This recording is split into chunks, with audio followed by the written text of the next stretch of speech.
Ebigambo bye tuteekeddwa okugondera ebitambuza obulamu ne bunyuma biri mu kitabo ekitukuvu Bayibuli si wabweru waakyo. Olwaliro ojja kusanga nga buli muntu adisikasinga kyaki. Ategeera n'atategeera ajja kudisikasinga okuzuukira kwa Yesu. Ategeera n'atategeera ajja kudisikasinga ekimu eky'ekkumi.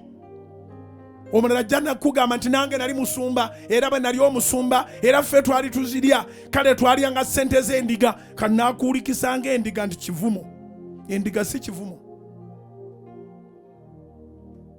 Ensolo bbiri zaalondebwa Katonda mu Bayibuli, endiga n'empologoma.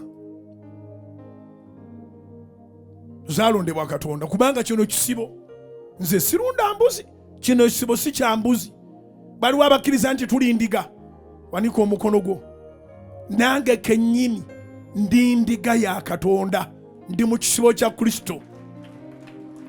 Era enkomero yeriraga nti abaagaana okubeera endiga ate be baana ba Setaani z'embuzi. Alisala omusanga endiga zonna ku ddyo, embuzi zonna ku kkono. Awo olitegera nti bye wayogeranga ng'olwanagana n'ekigambo kya Katonda, otwala n'obudde n'olikodinga ne data ne ka video n'okata, abantu abagaana okuwa ekimu ky'ekkumi.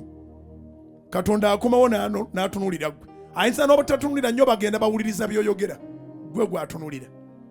Wano Katonda tagambye nti abantu ba Isirayiri mbagobye. Agobye kabaka. Agobye kabaka. Wadde abantu be bamubuzaabuzizza bassebo ne bannyabo eri waffe Masaka gye nakulira nga tosobola kufuna kizibu ne batakubaako kigambo kye bagamba. Bwe bagamba nti gwa muliro ng'ogwamu, bwe bagamba nti gwa mu nnyanja ng'ogwamu, abantu be baŋŋambye bwe bagamba nti gwa muliro ng'ogwamu. Kati Sawulo talina kye yeekwasa. Abantu bagambye naye ekigambo Mukama kye yagambye kyabadde kigamba kitya. So Katonda agenda kuwa amaanyi ndi mu kuteekateeka abo bokka Katonda bagenda okukozesa mu mulembe guno.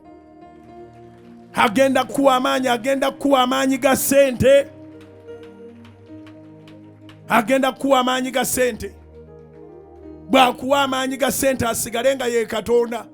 Ssente ozitegeere nti zejjabuza ate tuzireka wano.